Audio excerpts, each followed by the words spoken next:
Twitter's top lawyer, Vijay Gaidi, is among the company's highest paid executives, and right now she's actually at risk of losing her $17 million paycheck.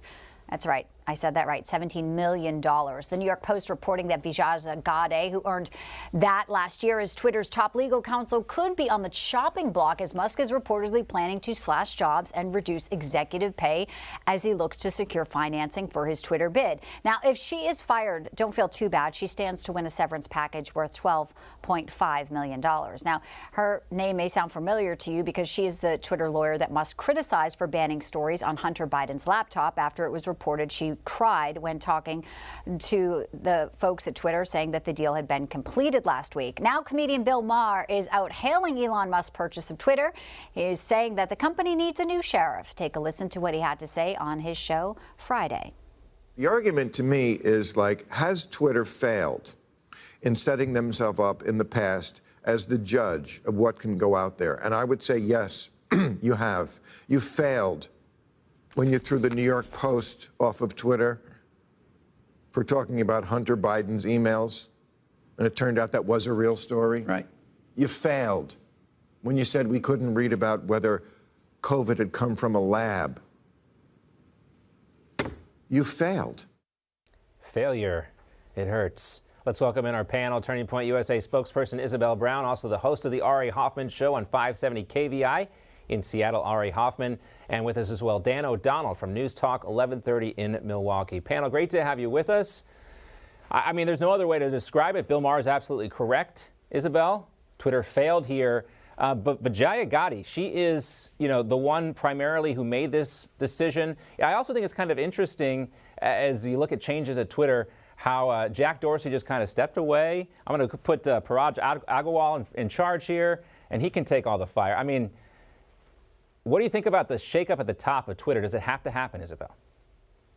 The timing there seems to be coincidental with Jack Dorsey stepping away, or not, if you actually look more into the optics of the situation. But I love how Bill Maher categorizes this role that Twitter has played in the modern town square as the judge of what information people, the American people and citizens of the world, not just here in our country, here at home, what role they have in determining what information you have a right to put your eyes on. I would actually say it goes one step farther. They're not just the judge, they're the judge, jury, and executioner of whether or not you are able to make your voice heard in the modern town square. Shaking up things at the highest level of the executive board of Twitter is absolutely the right step moving forward to make sure that all information has a right to be published, assuming it doesn't cross any legal boundaries, and that the American people and people around the world have the ability to make up their own minds about current events and what's happening in the news. This idea of censoring information that we don't like or we don't politically disagree with has to die if we are to truly live in a free society moving forward. But unfortunately,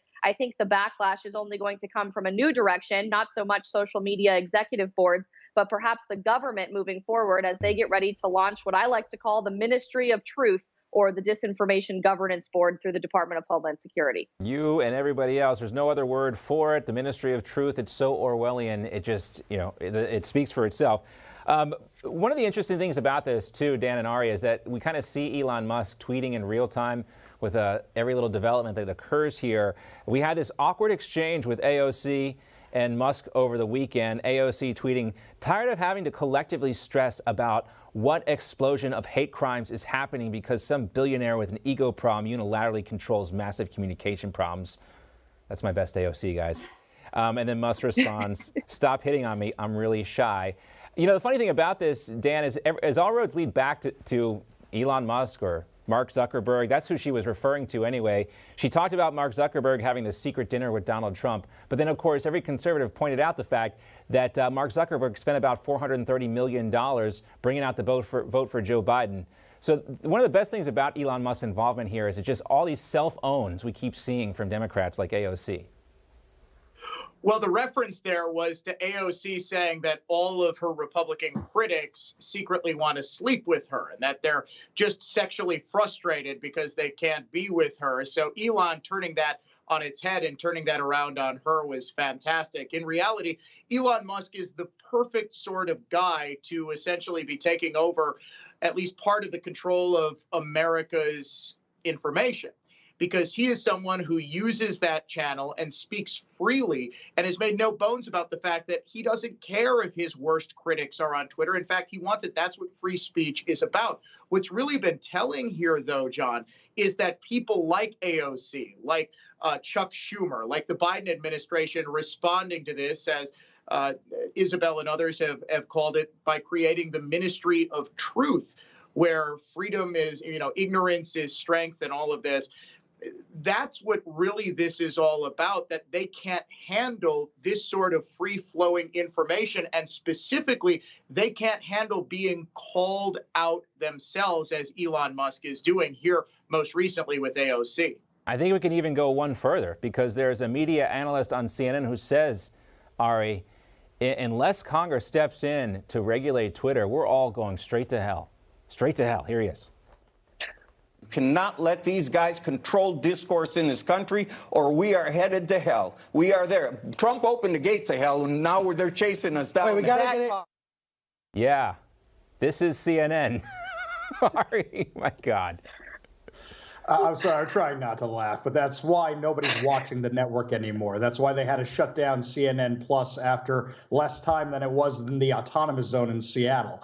I mean, these people have completely lost their minds. They know they're losing the narrative. They know they're losing the conversation. They know the American people aren't listening to them anymore. So this is all they got to make ridiculous, outrageous claims like this, like the gates of hell. And first of all, let's remember, it wasn't Donald Trump who started all this. Donald Trump showed up and was reactionary to all this nonsense that had come before him. And they're trying to blame it on him now. Let's go back to Barack Obama. Let's go back to the Clintons. It seems like this PC garbage, this woke nonsense has been flying around for some time. Don't forget, Barack Obama won re-election by building a coalition of people who were disenfranchised in 2012. So now they're completely freaking out. That's been turned on its head, that it's coming back to bite them because the American public is not interested in this nonsense anymore.